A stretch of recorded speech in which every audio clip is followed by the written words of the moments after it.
Welcome to the next level, everyone. I just got back from Sonic the Hedgehog 2, and as someone who really enjoyed the first film, I, for one, absolutely loved it. So, not only really makes to expand upon what was done in the last movie, and also draw influence from my favorite Genesis game ever, but provides a nice little template for what they've got planned next, so let's get started. So, picking up roughly after the events of the first film left off, uh, Dr. Evo, Robotnik Eggman's returned to Earth, and with the aid of Knuckles the Echidna, he seeks to gain an artifact known as the Master Emerald to who uses power to cause great chaos across the world, and as Sonic teams up with Miles Tails Prower, voiced by the same actors from the games, Colin O'Shaughnessy, he he must rise to the occasion, especially as what started as just like housing him a couple of days where how his host in-laws at a wedding and ends in like a tour globetrotting adventure or to who prevent not only his world but other worlds from falling into disaster. Much of the cast and crew of the last movie are back, and I gotta say, they did quite the impressive job this time around, once again. Yeah.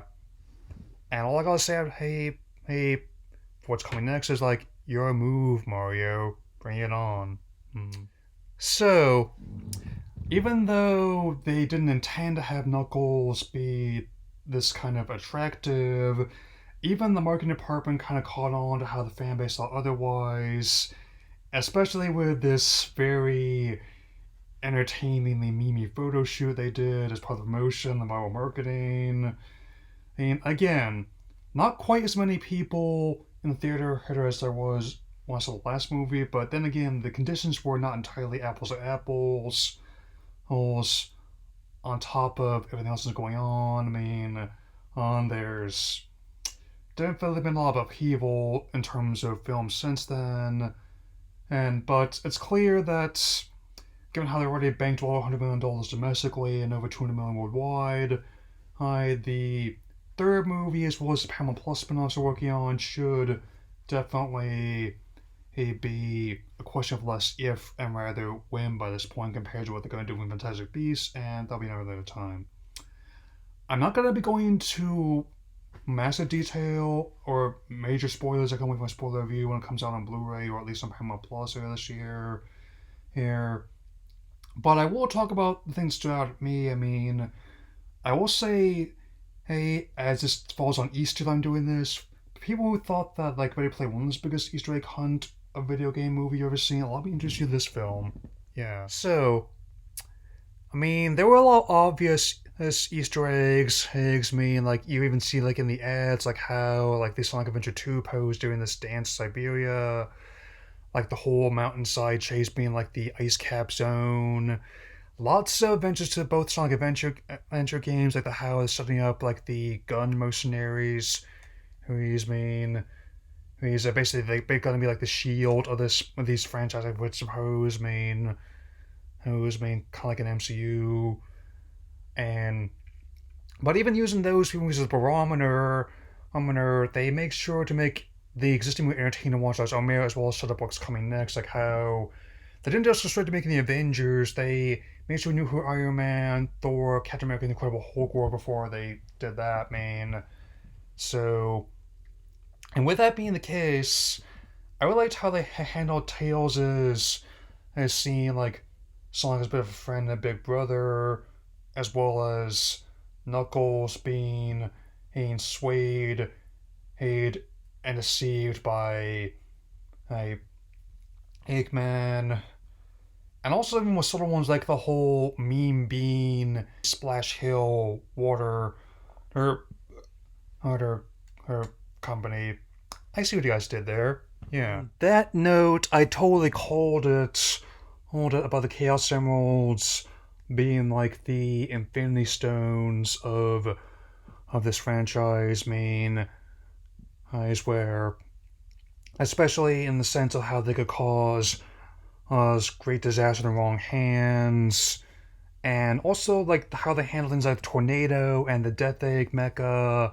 Uh, I mean, lots of stages across the entire 31 year history of the franchise are in there. And as for this plan to who break sequence for adapting future storylines and picking elements that work best for the story trying to tell, I'm actually okay with that because I'm gonna be talking about this more when I talk about like my spoiler reviews of the Batman and Spider-Man No Way Home. But you don't when if you're adapting like a comic book movie, you don't pick every single comic book that's ever been adapted. Like how sometimes you want to go with like a golden silver age kind of absurdity, or rather like a very dark age kind of stuff. Like how I mean, where you pick the elements that work best with a different medium and go from there. I mean, like you have again the good mix of people like me who want to remember when Sega was still making consoles. Younger people probably more familiar with some of the newer games that came out, as well as like parents and grandparents who probably know how to control their life. I mean, I still would hope that the question would be, hey, not if, but rather when some stuff can be done for the Detective Pikachu, who, especially given the merger with WB and Discovery, depending on what side's going to happen with that, especially since the next video game adaptation plan I'm talking about is not quite as novel as this one. So, I give this one a way past cool 4 out of 4. And now a riff on some coming attractions. Okay, so oh, first off, I think let's go in release order to keep things a bit easier.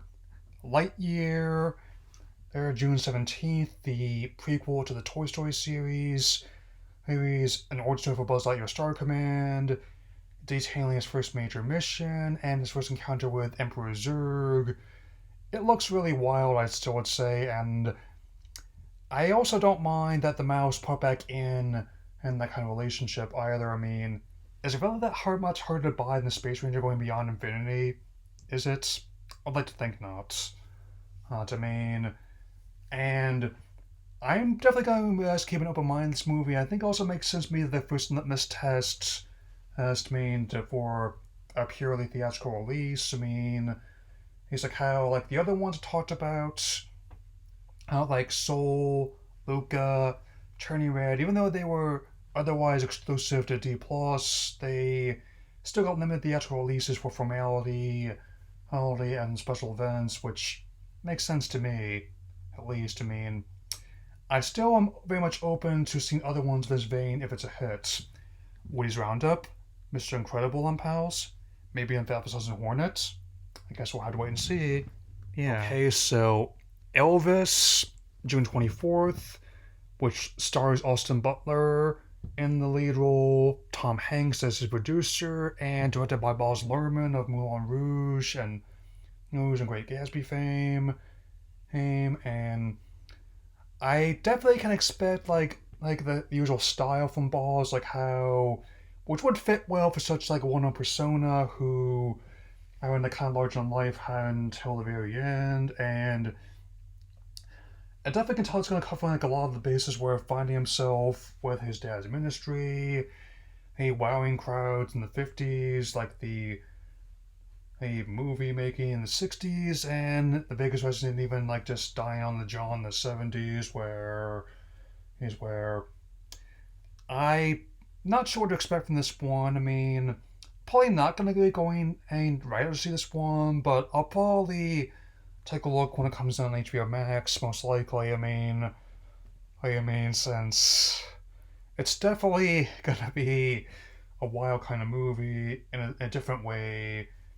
I mean, it's like I thought. I mean, I mean, not sure whether it's gonna be like a straight out Compton or Bohemian Rhapsody kind of biopic, or I don't think it'll be like the infamous Diana the musical, at least. So let's hope so. Okay.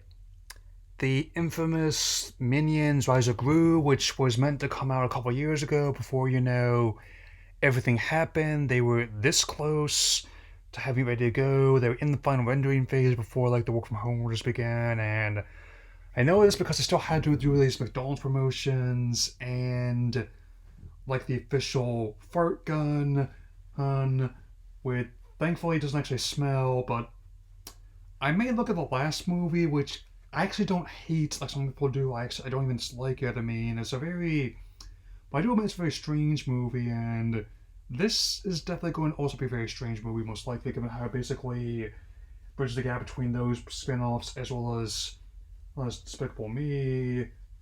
Hey, so, and I know I just poked fun at like the Mario movie, but I'll just go either way. I mean, people were way more enthusiastic about Idris Elba's Knuckles than Chris Pratt's Mario, but him working something with the McDonald's advert hurts me. My mind's all like Captain Law Bond's version of a part of my mention about pop culture age. And as for the bad guys, depending on how other people think about Fantastic Beasts, I might go see it, and I might just wait for HBO Max. But when only one joke landed in the audience, like was one about the shark eating the snake, that's not the best sign. But anyway, so got to stay for now, and I will definitely see all this week, including my surprise on Wednesday. So, gotta speed, kid.